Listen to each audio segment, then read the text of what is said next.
자, 스마트 시스템 이론과 응용 두 번째 프로그래밍 시간입니다. 자, 우리가 이번 시간에는 이제 클러스터링에 대해서 살펴볼 거예요. 클러스터링은 대표적인 이제 비지도 학습에 해당되고요. 이 클러스터링을 위한 세 가지 형태의 메소드가 있다라고 이야기를 했습니다.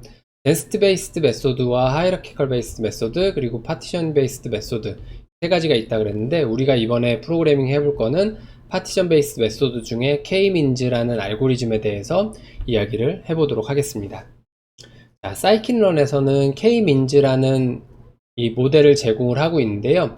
이 K-민즈라는 이 모델을 만들기 위해서 우리가 입력해야 될 파라미터들이 이렇게 네 가지가 있습니다. 물론 실제 파라미터들은 이것보다 더 많습니다. 더 많지만 주요하게 사용되는 파라미터들은 이거 네 가지에 해당되고요. 첫 번째는 n 언더바 클러스터라는 파라미터입니다. 우리가 K-민즈 알고리즘에서 이 K 값은 항상 사용자에 의해서 정의된다 라고 말씀을 드렸잖아요. 그래서 사용자가 입력한 인풋으로 사용할 데이터에 대해서 나는 5개로 나누겠다, 3개로 나누겠다, 혹은 10개로 나누겠다, 이렇게 사용자가 입력하는 값에 해당됩니다.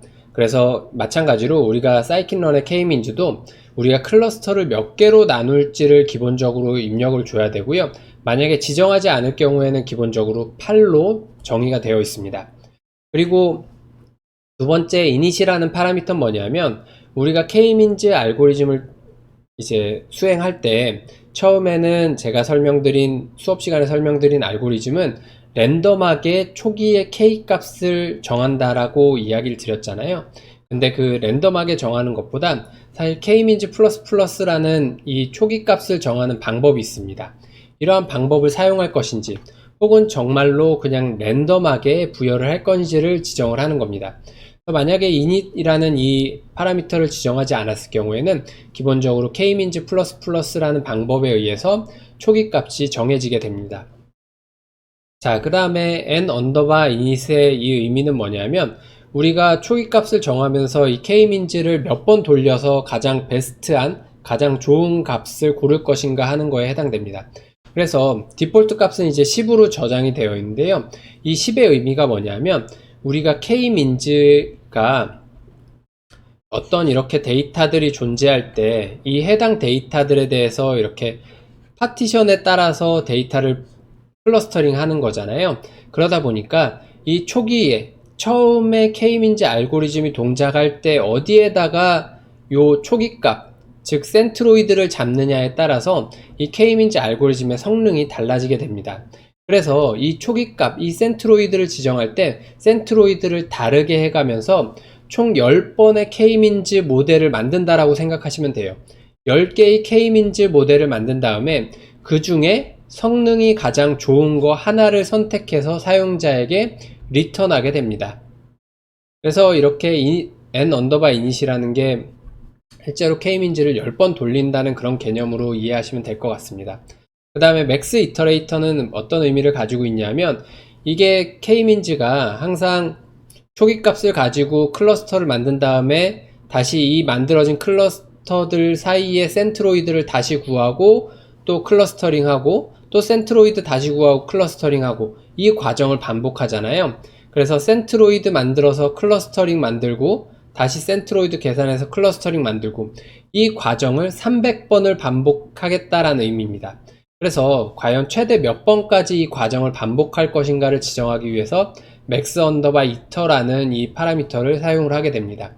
지정하지 않으면 기본적으로 300번으로 지정이 되어 있고요. 그래서 300번이 동작한 후에 알고리즘이 종료되게 됩니다. 그리고 더 이상 성능이 나아지지 않는 경우에도 마찬가지로 종료를 하게 되고요. 그리고 이 K-민즈라는 이 함수에 대한 두 개의 어트리뷰트가 존재하는데요. 클러스터 언더바 센터스 언더바는 센트로이드를 출력하는, 센트로이드를 가져오는 애트리뷰트에 해당됩니다. 그 다음에 레이블스 언더바는 분류 정보를 가져오기 위한 애트리뷰트에 해당됩니다. 그래서 K-민즈, 사이킨런의 K-민즈를 사용하기 위해서 이렇게 4개의 파라미터, 2개의 애트리뷰트가 있다는 것만 여러분들이 잘 기억해 놓으시면 K-민즈를 이용한 사이킨런 프로그래밍도 쉽게 할 수 있습니다. 자, 그럼 이제 프로그래밍을 해보도록 하죠. 자, 1번, 2번 라인은 우리가 프로그래밍에서 필요한 라이브러리들을 임포트하기 위한 구문입니다. 그리고 3번부터 12번까지 라인은 우리가 이제 K민즈 학습에 사용할 데이터를 입력하는 구문이고요. 그래서 사실은 한 줄에 해당됩니다. 지금 보면 5,3, 10,15, 15,12 이렇게 총 10개의 데이터들을 우리가 K민즈를 수행하기 위해서 임의로 만든 거고요. 그래서 이렇게 2차원 좌표에다가 뭐 5,3 한 요 정도 될까요? 5,3 그리고 뭐 10,15 이렇게 10개의 점을 찍은 겁니다. 인풋 데이터를 만든 거고요. 그 다음에 K민즈를 이용을 해서 이제 모델을 만들 겁니다. n 언더바 클러스터는 2로 주었으니까 우리는 K 값을 2로 준 거고요. 즉, 두 개의 클러스터로 나누어라 라고 값을 준 거고요. 나머지 파라미터들은 주지 않았습니다. 그러니까 기본값을 사용을 할 거고요. 자, 그리고 X라는 데이터를 이용을 해서 학습을 수행을 해라 라고 입력을 했습니다. 그랬더니 요 K민즈라는 요 변수에 실제로 K민즈를 통해서 이 인풋 데이터, 요 X 데이터를 이용해서 학습된 결과가 이제 학습된 모델이 여기에 K민즈라는 변수에 저장되어 있을 거예요. 자, 그리고 나서 K민즈.labels 언더바, 즉 해당 데이터에 대한 입력으로 사용한 데이터에 대한 분류 정보를 출력을 해라. 그리고 K민즈.cluster 언더바 centers 언더바, 자, 각각 분류해. 우리가 두 개의 클러스터로 나눴잖아요.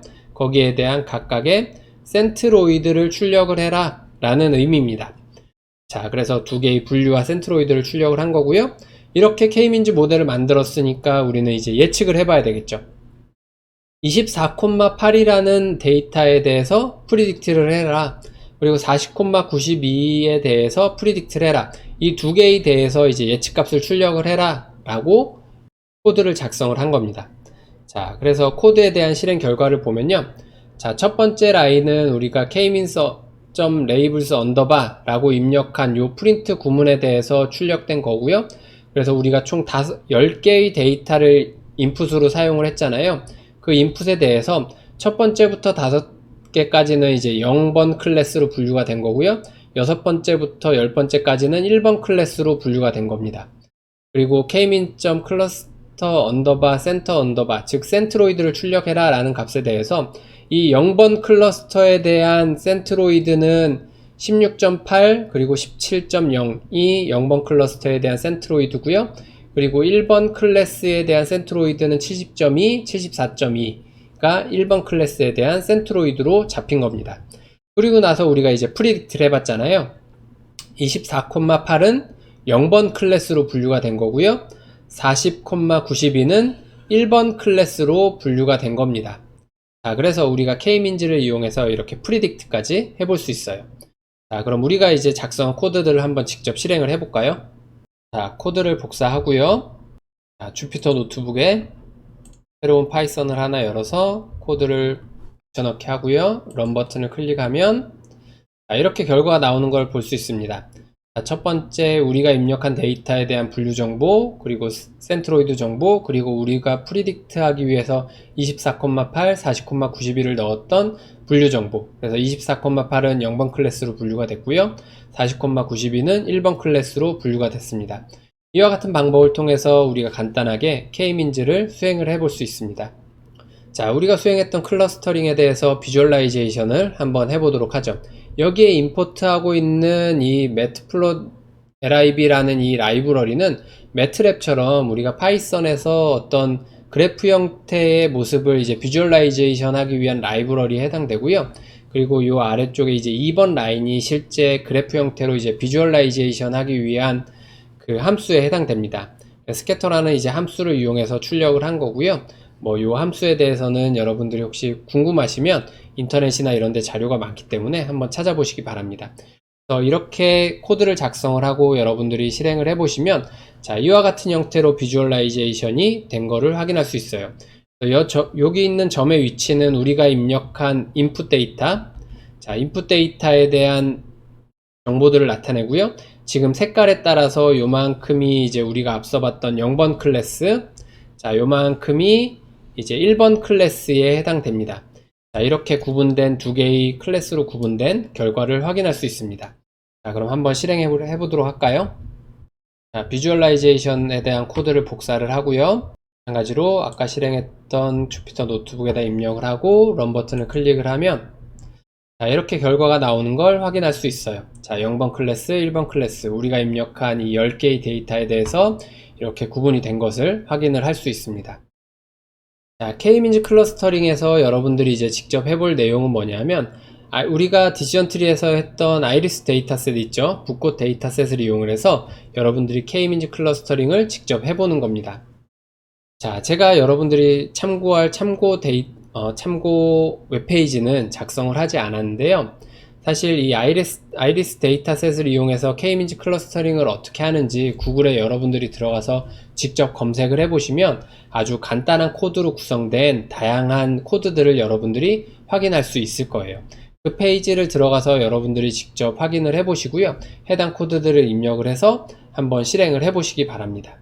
그럼으로써 여러분들이 이 K-민즈가 어떻게 아이리스 데이터에서 적용이 되는구나, 그리고 마지막으로 여러분들이 직접 데이터들을 입력해서 어떻게 K-민즈 클러스터링을 통해서 어떤 클러스터로 분류가 되는구나 까지 한번 확인을 해 보시기 바랍니다. 자, 여기까지 해서 K-민즈 클러스터링에 대한 프로그래밍 수업을 마치도록 하겠습니다. 수고하셨습니다.